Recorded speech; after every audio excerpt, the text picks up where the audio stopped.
ఈరోజు మనం మామిడి అల్లం పచ్చడి, నిలువ పచ్చడి ఎలా తయారు చేసుకోవాలో చూద్దాము. ఇది 1/2 కిలో మామిడి అల్లం. ఇట్లా ఇట్లా ఇట్లా అంటేనే దీనికి ఊరికనే పీలు వచ్చేస్తుంది తోలు. ఇది మామిడి అల్లం అంటే మంచి స్మెల్ వస్తుంది. అల్లం దీన్ని ఇలాగే గుర్తుపట్టచ్చు. ఈ 1/2 కిలో మామిడి అల్లం తీసుకున్నాను. ఇది చింతపండు వచ్చేటప్పటికి ఒక 300 గ్రాముల చింతపండు. 1/2 కిలో మామిడి అల్లానికి 300 గ్రాముల చింతపండు. దీనికి కావాల్సిన పదార్థాలు: కారము, 1/2 కేజీ కారము, ఈ కల్లుప్పు తీసుకున్నాను. కల్లుప్పు కూడా 1/2 కేజీ కల్లుప్పు, ఒక 4 పెద్ద చిన్న ఉల్లిపాయలు, అది పీల్ చేసి పెట్టుకున్నాము. ఇది ఒక 2 టేబుల్ స్పూను, 2-3 టేబుల్ స్పూను ఆవాలు, ఒక 2 టేబుల్ స్పూను మెంతులు. ఇది మనకు కావాల్సిన పదార్థాలు. మీరు గ్లాస్ కొలతతో కారం అయి తీసుకోవాలంటే ఇది ఇట్లా టీ గ్లాస్ ఉంటుంది కదా, ఈ టీ గ్లాస్తో 2.5 గ్లాసెస్ కారము, 2.5 గ్లాసెస్ ఉప్పు తీసుకుంటే మీకు కరెక్ట్గా సరిపోతుంది. ఈ ప్రాసెస్లో మనం దీన్ని ఫస్ట్ మనం ఏం చేయాలంటే ఇది పీల్ చేసేసుకొని ముక్కలు చేసుకొని కాసేపు ఫ్యాన్ కింద కానీ ఎండలో కానీ ఆరబెట్టేసుకోవాలి. ఈ చింతపండు వచ్చేసి దీన్ని శుభ్రంగా కడిగేసుకొని, ఏమీ లేకుండా కడిగేసుకొని మనం కొంచెం వాటర్ పోసుకొని ఒక 5 మినిట్స్ 10 మినిట్స్ చింతపండు ఉడకనివ్వాలి. ఇప్పుడు ఫస్ట్ మనం చేయాల్సింది ఈ చింతపండు ఒక వాటర్లో క్లీన్ చేసేసుకొని దీన్ని ఉడకబెట్టుకోవాలి. ఇది పీల్ చేసుకొని ముక్కలు చేసుకొని ఆరబెట్టుకోవాలి. నెక్స్ట్ ప్రాసెస్లోకి వెళ్దాం. బెల్లం, మనకు కావాల్సింది బెల్లం ఒకటి. ఈ బెల్లము 200 గ్రాముల బెల్లం తీసుకొని తురుము పెట్టుకోవాలి.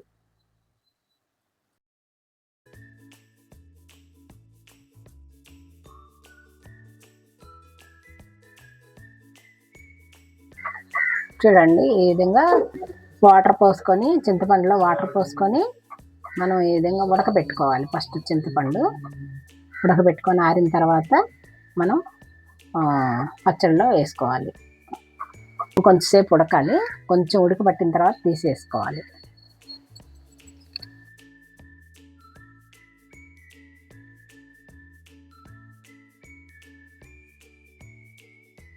చూడండి, ఈ విధంగా చింతపండు ఉడికిన తర్వాత దీన్ని మనం చక్కగా ఆరబెట్టుకోవాలి.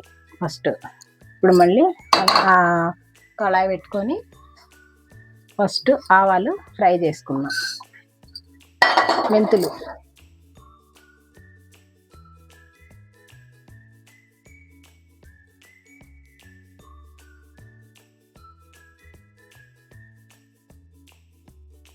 సన్న ఫ్లేమ్లో పెట్టి మనం వేయించుకోవాలి. మెంతులేను ఆవాలు కూడా కొంచెం వేసుకుందాం, కొంచెంసేపు లైట్గా.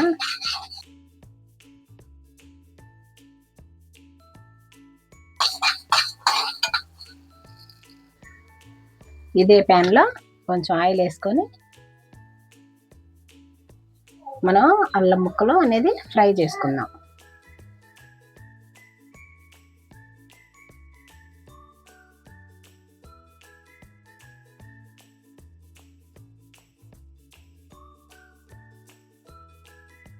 ఇట్లా కొంచెం పచ్చివాసన పోయే వరకు మనం ఫ్రై చేసుకుందాం.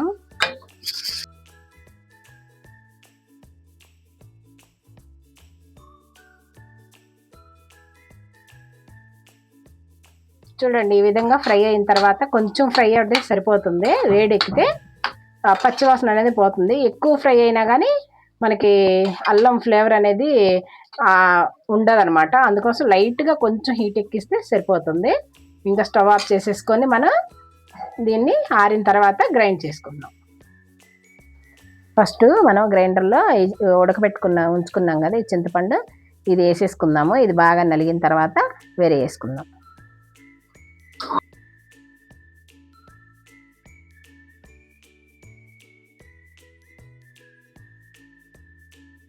ఈ చింతపండు లిక్విడ్ సరిపోతే మనం వాటర్ హీట్ చేసుకొని వాటర్ కూడా పోసుకోవచ్చు.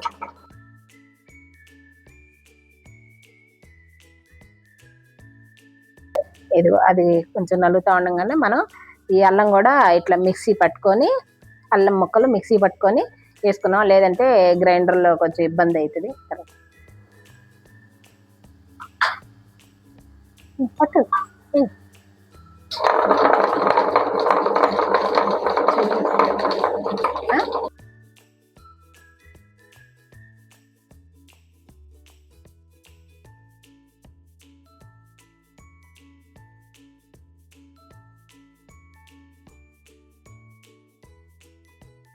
ఆవు పిండి మెంతిపిండి కలిపి పౌడర్ చేసుకున్నాము, అది వేస్తున్నాను ఇప్పుడు.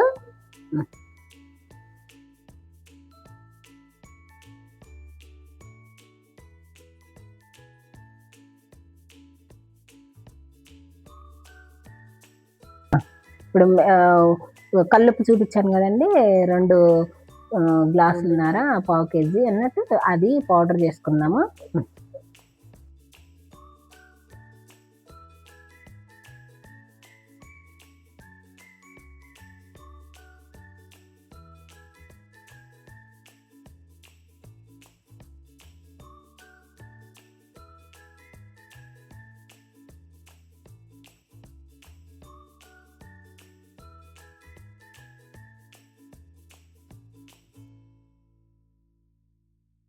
వెల్లుల్లి పీల్ చేసి పేస్ట్ చేసుకున్నాం, ఇది కూడా వేసేస్తున్నాను.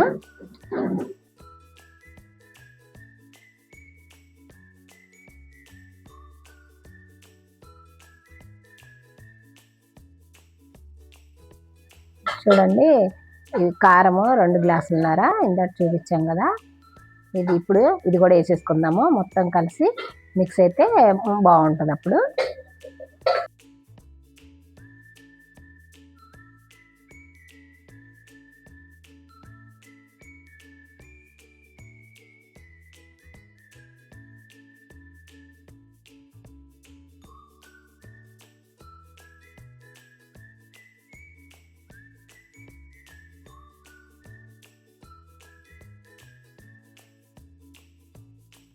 బెల్లము మనం తురుము పెట్టుకున్నాము, ఇది ఇప్పుడు ఈ లాస్ట్లో ఈ బెల్లం వేసుకుందాము.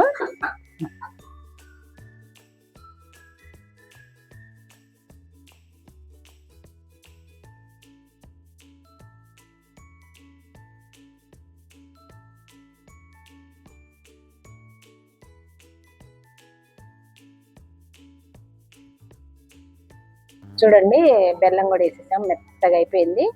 ఇక మనం తీసేసుకోవచ్చు కుక్కర్లోకి.